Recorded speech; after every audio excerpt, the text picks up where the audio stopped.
Disciplina, Organização e Políticas de Saúde. Aula 8. As políticas e práticas de saúde e os sistemas de informação. Apresentação. Nesta aula serão abordadas as políticas e práticas de promoção da saúde, da atenção básica e para populações específicas.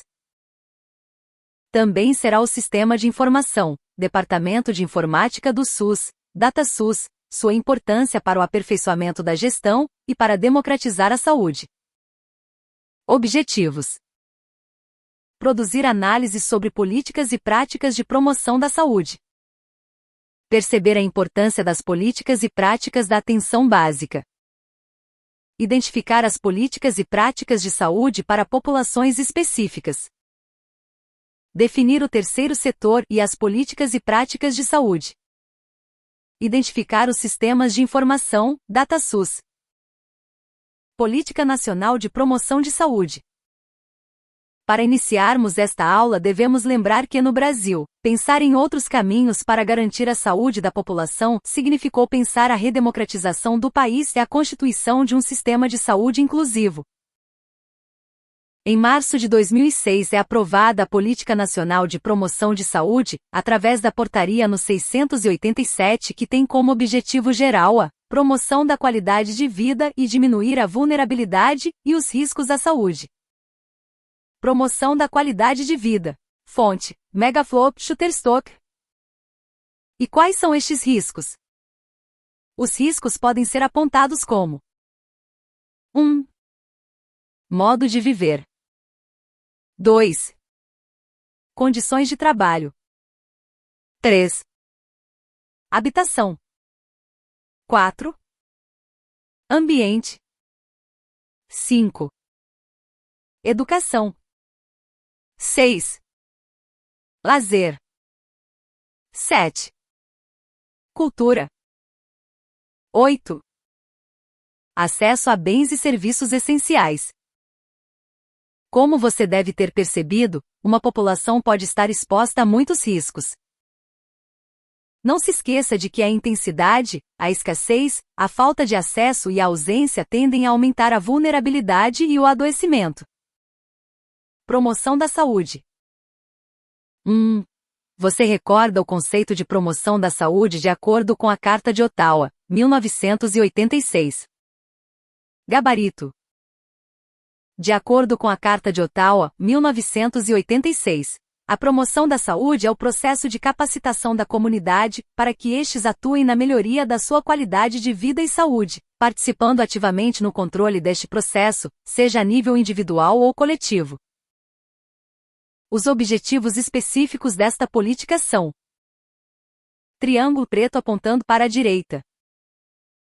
Implementação das ações de promoção da saúde, tendo ênfase à atenção básica. Triângulo preto apontando para a direita. Ampliação da autonomia e a corresponsabilidade de sujeitos e coletivos no cuidado integral à saúde. Triângulo preto apontando para a direita. Promoção da concepção ampliada de saúde. Triângulo preto apontando para a direita. Busca da resolutividade do sistema de saúde. Triângulo preto apontando para a direita. Estimulação de alternativas inovadoras e com inclusão social e de ações de promoção da saúde. Triângulo preto apontando para a direita. Favorecimento da promoção de ambientes mais seguros e saudáveis. 2. A promoção da saúde deve ser reconhecida como uma parte fundamental de um dos princípios do SUS. Você sabe qual é ele? É a equidade. Importante a superação das desigualdades para a melhoria da qualidade de vida e saúde de uma população. Para que a promoção da saúde se desenvolva integralmente é necessário que ocorram parcerias. Atenção! É de suma importância o fortalecimento da participação social, para que os resultados das ações de promoção da saúde ocorram de forma positiva. Deem atenção ao saber popular e tradicional. Muitas das ações poderão surgir destes conhecimentos populares. Alguns conceitos como de eficiência, eficácia e efetividade foram discutidos em aula anterior. Releia estes conceitos para darmos continuidade às discussões desta aula.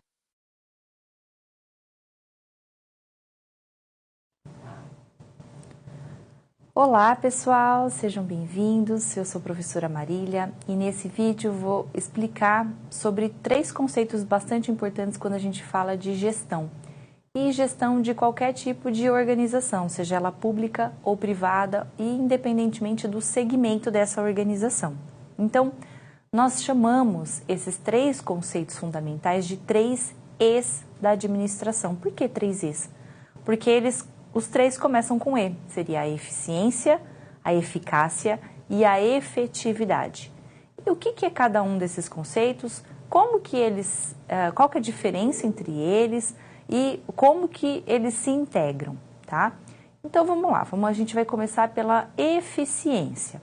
Quando eu digo que alguém é eficiente, significa que essa pessoa fez bem as coisas. A eficiência tem um foco na tarefa. Então, a eficiência significa fazer bem as coisas, fazer bem as tarefas. Então, vamos pensar que dentro de uma organização, um determinado trabalhador, um colaborador, ele tem uma meta. E quando ele faz bem feito esse processo até chegar na meta, ou seja, ele dá ênfase na tarefa, naquilo que ele precisa executar em si, na parte mais operacional, no caminho até alcançar essa meta, nós dizemos que ele foi eficiente. Aí vocês podem perguntar assim, mas eficiência não é a mesma coisa que eficácia? Aí eu respondo para vocês que não. A eficácia tem um foco na meta, no resultado em si. Então, eficácia é fazer as coisas certas, de forma que ao chegar lá no fim eu já tenha alcançado a meta. Tá? Então, quando eu digo que esse funcionário ele foi eficaz, significa que ele alcançou a meta, ele atingiu os objetivos. E que quando ele é eficiente, ele faz bem as coisas, faz bem o processo de trabalho dele. Mas será que é possível ter eficiência sem eficácia e eficácia sem eficiência? Nós podemos dizer que sim, né? Eficiência e eficácia são conceitos que, embora eles estejam interligados, são diferentes, existem diferenças entre eles. Nós podemos dizer que quando eu tenho os dois, eficiência mais eficácia, eu tenho a efetividade, que é o terceiro E. Esse terceiro E é o ideal de toda organização, de toda instituição, seja ela pública ou seja ela privada. Então, toda organização procura ter efetividade, ou seja, ter eficiência e ter eficácia. Mas é possível eu variar esses 2 conceitos e ter diferentes situações. Vamos supor, eu posso ter uma situação em que eu tive baixa eficiência e baixa eficácia. Isso significa que eu não dei ênfase no processo, na tarefa em si e também não atingi a meta. Tá? Então, eu não tive nem a eficiência, que é o processo até chegar à meta, e nem a eficácia, ou seja, atingir os objetivos. Pode ser que eu tenha uma situação em que eu tenha alta eficiência, mas baixa eficácia. Por quê? Como assim? Que tipo de exemplo eu posso dar para compreensão disso? Pode ser que eu tenha feito muito bem o meu trabalho, o meu processo de trabalho em si, as minhas tarefas, mas eu não alcancei a meta. Mesmo assim, mesmo sendo eficiente no meu trabalho, mesmo sendo eficiente para executar alguma coisa, eu não atingi a meta, eu não atingi os objetivos. E isso pode ser por várias questões, né? Por determinadas variáveis. Sejam por mim mesma, por exemplo, eu posso ter feito muito bem as tarefas, mas não as tarefas certas para alcançar a meta. Eu posso ter perdido tempo fazendo bem a outras coisas que não iriam me levar até a meta que eu precisava, tá? Ainda, eu posso ter sido eficiente, mas por fatores externos eu não consegui alcançar a meta. Vamos supor, faltaram recursos,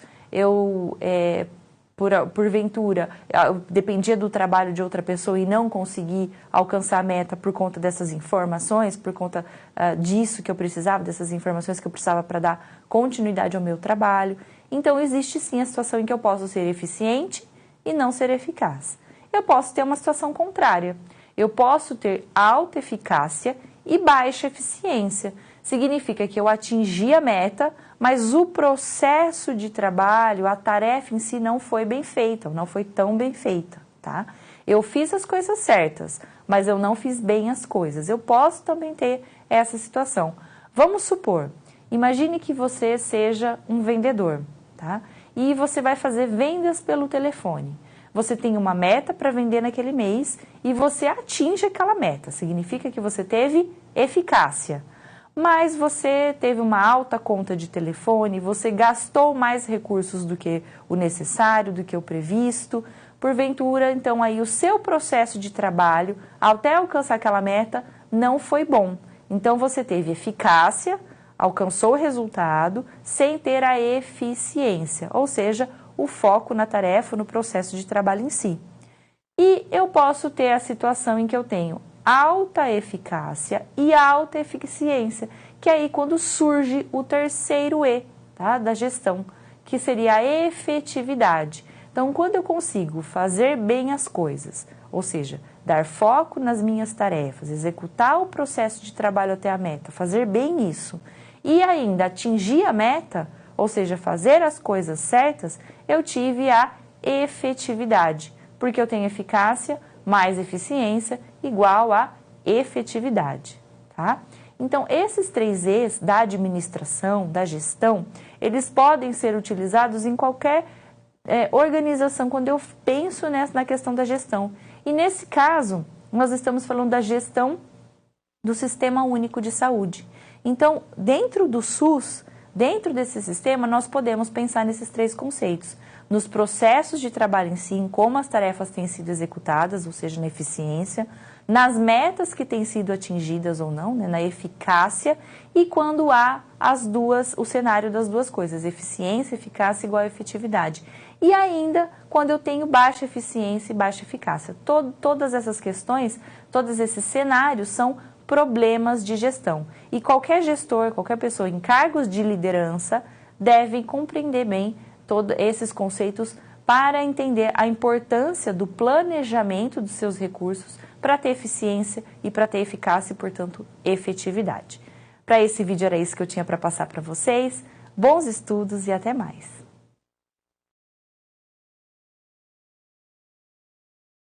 Aula: Importância das ações intersetoriais para a promoção da saúde. As divulgações das iniciativas para a promoção da saúde devem ocorrer em vários espaços. Todos devem ter acesso a estas informações. Podemos citar os profissionais de saúde, gestores e usuários do SUS. Cada gestor das 3 esferas terá suas responsabilidades nesta política. Para saber mais sobre a responsabilidade de cada esfera de gestão, leia as páginas 23 a 27 do texto, Política Nacional de Promoção da Saúde. Várias ações específicas foram priorizadas nesta política, merecendo destaque. 1. Divulgação e implementação da Política Nacional de Promoção da Saúde. 2. Alimentação saudável. 3. Prática corporal, atividade física. 4. Prevenção e controle do tabagismo. 5. Redução da morbimortalidade em decorrência do uso abusivo de álcool e outras drogas. 6. Redução da morbimortalidade por acidentes de trânsito. 7. Prevenção da violência e estímulo à cultura de paz. 8. Promoção do desenvolvimento sustentável. A Portaria no 648 de março de 2006 aprovou a Política Nacional de Atenção Básica, estabelecendo a revisão de diretrizes e normas para a organização da atenção básica, para o Programa Saúde da Família, PSF, e o Programa Agentes Comunitários de Saúde, PACS. De acordo com a Portaria no 648, a atenção básica é um conjunto de ações de saúde, no âmbito individual e coletivo, que abrange a promoção e a proteção da saúde, a prevenção de agravos, o diagnóstico, o tratamento, a reabilitação e a manutenção da saúde. Objeto com interação. Como podem ser desenvolvidas as ações de atenção básica? De acordo com a Portaria no 648/2006, deve ser desenvolvida por meio do exercício de práticas gerenciais e sanitárias democráticas e participativas, sob forma de trabalho em equipe, dirigidas a populações de territórios bem delimitados, pelas quais assume a responsabilidade sanitária, considerando a dinamicidade existente no território em que vivem essas populações. Qual o tipo de tecnologia é utilizada pela atenção básica? Esta utiliza tecnologias de elevada complexidade e baixa densidade, que devem resolver os problemas de saúde de maior frequência e relevância em seu território, conforme descrição da portaria no 648/2006. A atenção básica é orientada por quais princípios? Conforme descrição da portaria no 648/2006, orienta-se pelos princípios da universalidade, da acessibilidade e da coordenação do cuidado, do vínculo e continuidade, da integralidade, da responsabilização, da humanização, da equidade e da participação social. Acessibilidade em saúde. A universalidade da atenção só será conquistada se a população tiver acessibilidade aos serviços de saúde. A saúde da família é a estratégia prioritária da atenção básica. Quais as áreas estratégicas para a atuação da atenção básica? As áreas estratégicas são: a eliminação da hanseníase, o controle da tuberculose, o controle da hipertensão arterial, o controle do diabetes mellitus, a eliminação da desnutrição infantil, a saúde da criança, a saúde da mulher, a saúde do idoso, a saúde bucal, a promoção da saúde. Olá, seja bem-vindo. Nesse vídeo, nós vamos conversar um pouquinho sobre a promoção da saúde. Eu sou a professora Marília e vou conversar um pouquinho com vocês a respeito dos principais pontos aí, dos principais fatores de risco em relação à saúde, né, para a promoção da saúde das pessoas de modo geral. Nós vamos falar um pouquinho também sobre os programas, alguns programas de saúde do governo e o público-alvo em si desses programas e as principais doenças aí que preocupam o governo em geral, né, e que trazem índices mais importantes aí para a população como um todo, tá? Bom, primeiro de tudo, você já parou para pensar o que pode intervir na nossa saúde? Que tipo de fatores que trazem riscos à promoção da nossa saúde? Então, você pode pensar, eu acho que uma pessoa que tem baixa renda, que não tem condições financeiras, pode ser um grupo de risco, né? Sim, a resposta é correta.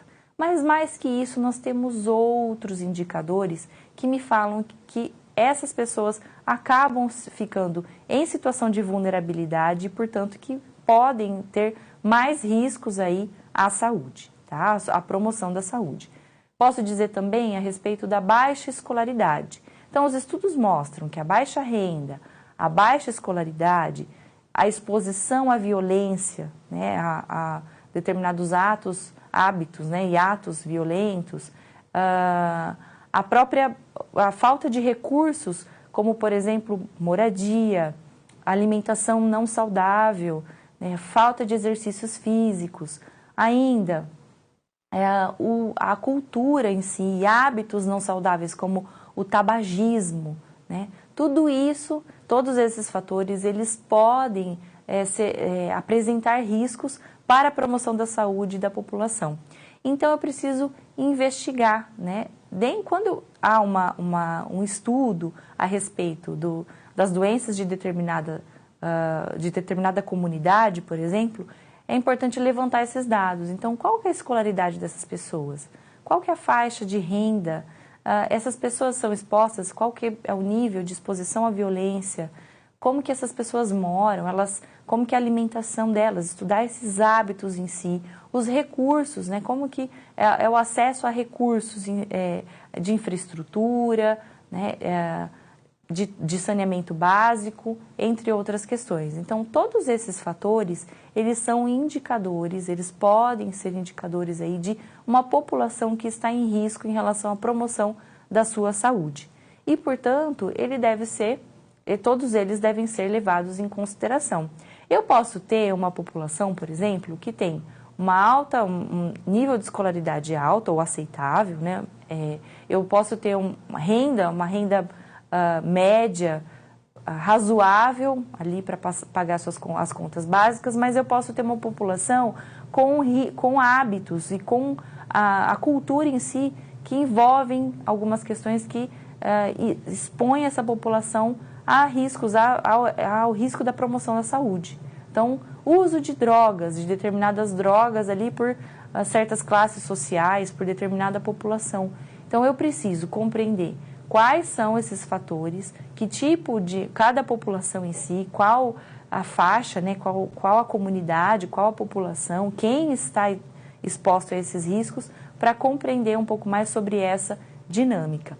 E por conta disso, os programas do governo, os principais programas, são voltados para a população ali, digamos, prioritária, né, em várias situações dentro do nosso território nacional, como as crianças, as mulheres e os idosos, né, que são ali vistos como as minorias, as pessoas mais frágeis em situações, né, que podem ser mais fragilizadas e, portanto, tem ali programas de atendimento específico a esses públicos-alvos, tá?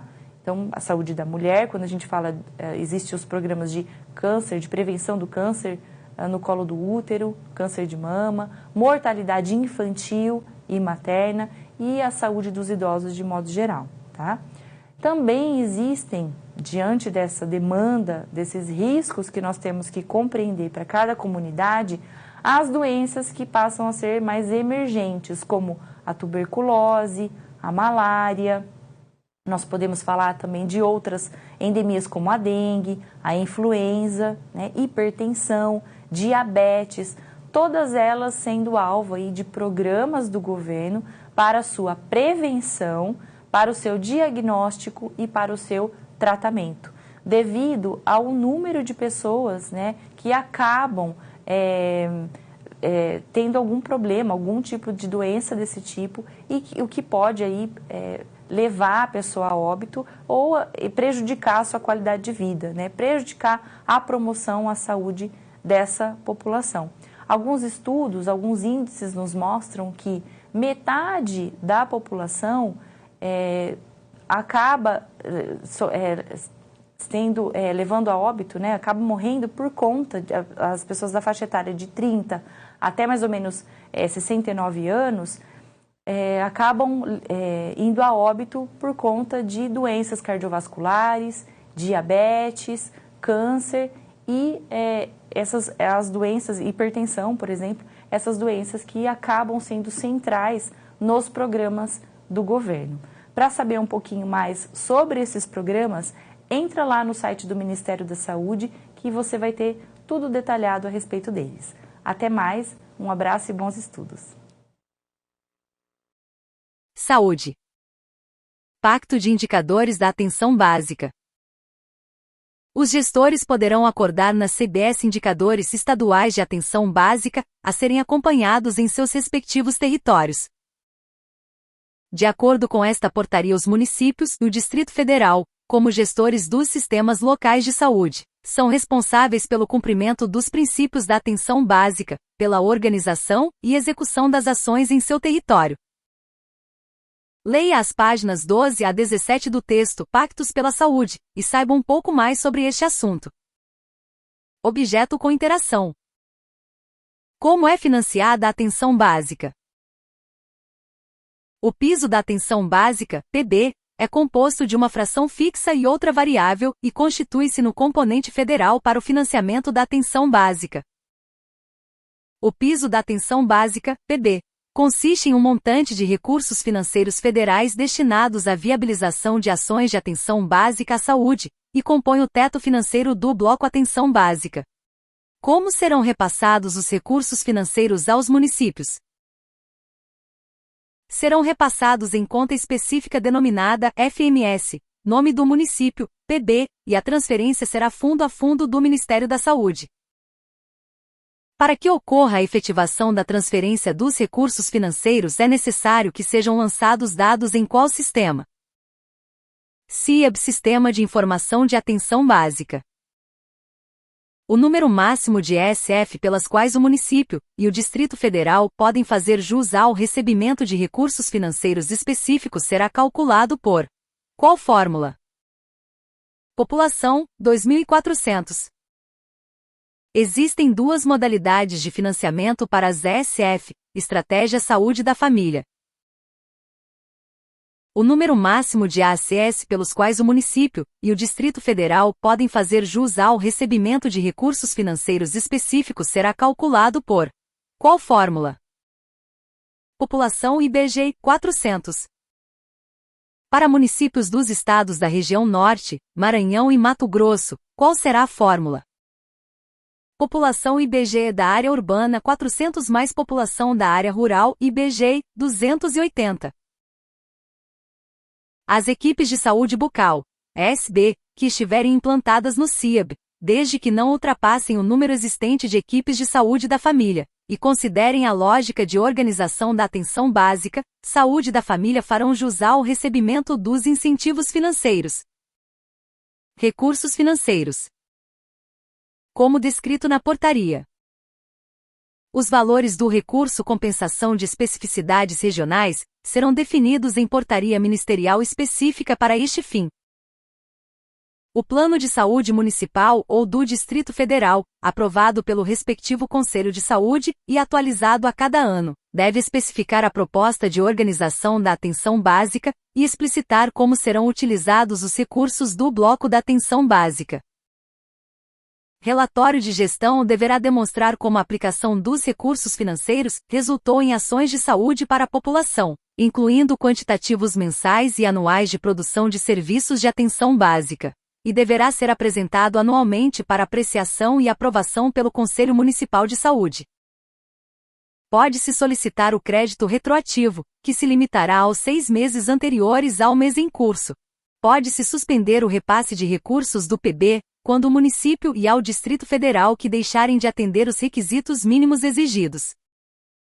Os municípios ou Distrito Federal receberão recursos específicos para a estruturação das unidades de saúde de todas as equipes de saúde da família e equipes de saúde bucal, visando melhoria da infraestrutura física e de equipamentos.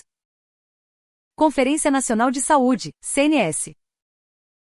A XCNS apresentou várias proposições para a organização das políticas específicas, de acordo com os princípios e diretrizes do SUS, sendo aprovadas.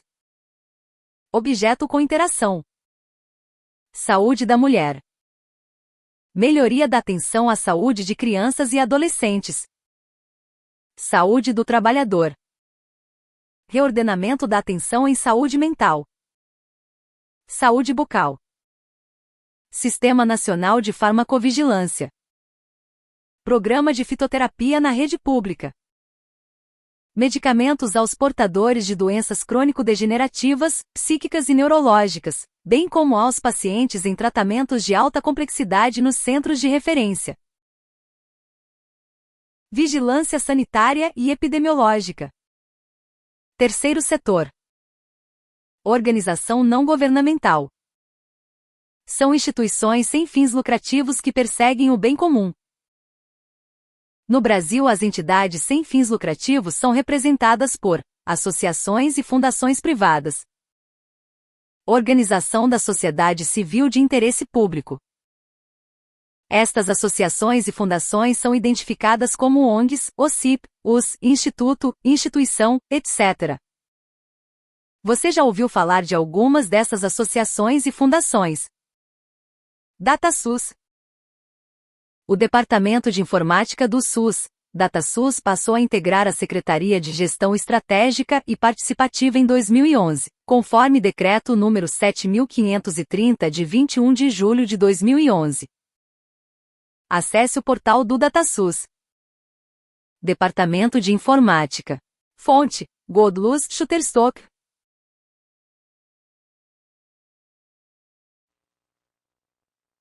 Olá, seja bem-vindo. Nesse vídeo eu vou falar um pouquinho para vocês a respeito do DataSUS. Eu sou a professora Marília e hoje, nesse vídeo, a gente vai conversar um pouquinho a respeito desse sistema, né, super importante para o SUS. Então, o que é o DataSUS? para que ele serve, né? Qual que é a definição desse conceito, desse sistema em si. O DataSUS, então, é um sistema de informação que foi criado em 1991, já com a aprovação de lei do Sistema Único de Saúde, que foi em 1990, né? Foi logo em seguida, e que tem o objetivo de armazenar informações a respeito dos usuários do Sistema Único de Saúde. As várias informações a respeito deles, né? Então, o tipo de atendimento que foi feito, quantos atendimentos foram feitos, por quem foi feito, qual foi o procedimento, né, que aquela pessoa, por qual tipo de tratamento aquela pessoa passou, né, por quanto tempo. Então, todas essas informações, elas são armazenadas no DataSUS, tá? O DataSUS, ele existem 2 salas cofre, uma em Brasília e uma no Rio de Janeiro, com os servidores que armazenam todas essas informações. E, segundo o governo, essas salas, né, esse sistema em si, esses servidores, eles são capacitados para dar conta ali, né, de armazenar, são adequados para armazenar todas essas informações a respeito dos usuários do Sistema Único de Saúde. As informações para o setor da saúde, né, na verdade para qualquer tipo de organização, mas para o setor de saúde, ajuda na tomada de decisão a respeito do que acontece ali, por exemplo, incidência de uma determinada doença, né, aumento de determinada doença, enfim. Esses índices, esses indicadores de saúde vão servir para tomada de decisões, né, para planejamento estratégico e para conhecimento, para as evidências ali que estão mostrando o que precisa ser feito para uma determinada população. Então, com base nesses dados, decisões podem ser tomadas, né, é possível conhecer o perfil da população e ainda compreender dentro de um determinado período, né, da história, por exemplo, há 10 anos atrás, como que era a incidência de determinada doença, tá? Como que a população de determinado bairro vivia, qual que era as principais características, quais que eram os tipos de atendimento mais feitos para uma determinada população. Isso mudou? Não mudou? Né? Porque, com base nesses dados, é possível compreender o contexto. Então, que tipo de fatores que tiveram intervenção para que essas questões mudassem, né? Ou as doenças melhorassem ou aumentassem. Então, o que de fato repercutiu efeito nesses resultados, tá? Tudo isso vai ser fundamental para a gestão do Sistema Único de Saúde em si. E como que é possível que o SUS, que o DataSUS consiga essas informações? Como que tipo de ferramenta é utilizado para isso? Existe o Cartão Nacional de Saúde, que a meta, né, lá em 2014 foi que todas as pessoas, todos os cidadãos brasileiros deveriam ter o cartão do SUS, né, ou o Cartão Nacional de Saúde. E por meio desse cartão seria possível ali que essas informações ficassem registradas, tá? Então, a partir de 2014, todos os nascidos, todas as pessoas que nasceram a partir de 2014 já saíam da maternidade, já saem, né, da maternidade com o Cartão Nacional de Saúde, tá? E os usuários do SUS, ou ainda os próprios usuários, mesmo que seja de planos de saúde, os próprios planos de saúde particulares, pedem aí o registro do Cartão Nacional de Saúde. Vários planos pedem, né? Talvez a gente não possa generalizar, todos pedem, mas a maioria sim pede, porque você tem um número ali perante o SUS, você tem um cadastro, é como se fosse um RG do SUS, né? Um registro que cada cidadão tem, e por meio desse registro, por meio desse cartão, tudo que acontece com aquele cidadão em relação à sua saúde fica registrado, fica marcado ali, tá? Essas informações, então, vão para um banco de dados que é armazenado aí pelo DataSUS. E essas informações são utilizadas para quê?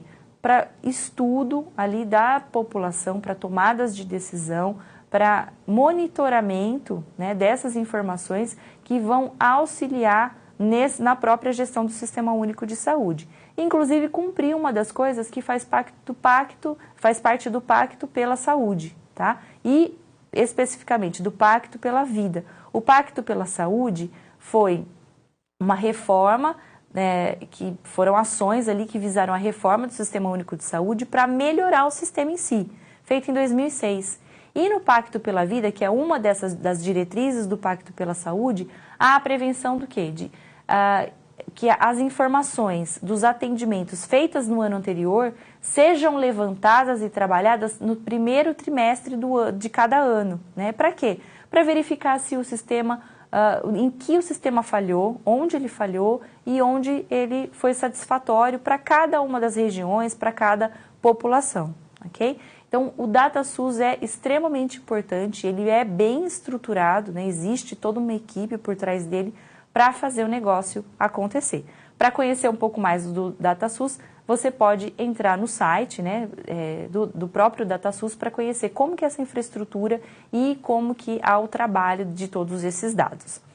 É isso, pessoal. Bons estudos. Até mais. Atividade. Leia as frases abaixo. O principal problema do SUS é de gerenciamento e não de financiamento. O desafio central, para os administradores de organizações sem fins lucrativos, não é simplesmente aperfeiçoar a gestão de suas organizações, mas encontrar soluções para os problemas públicos através da gestão de relacionamentos colaborativos complexos que se estabelecem entre os setores e que tendem a se tornar mais comuns em todo o mundo. Les Salamon, 1999. Agora assinale as alternativas abaixo, indicando V para verdadeiro e F para falso. V. F. A. Investir em capacitação dos gestores em saúde é fundamental para solucionar os principais problemas de gerenciamento. V. F.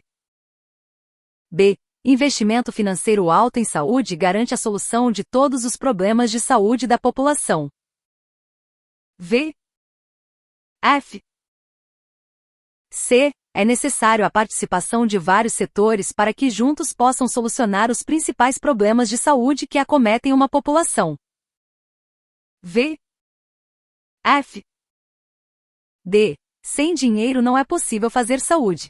Por outro lado, o recurso financeiro não resolve todos os problemas.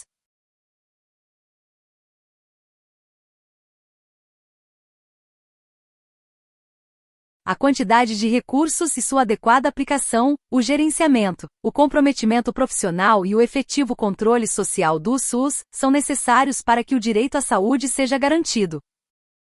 V. F. F. As organizações sociais, os, resolverão todos os problemas de gerenciamento dos serviços públicos brasileiros.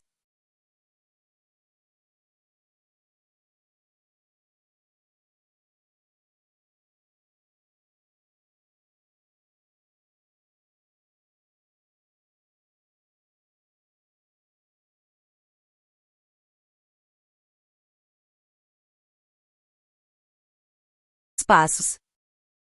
Epidemiologia. Vigilância da saúde.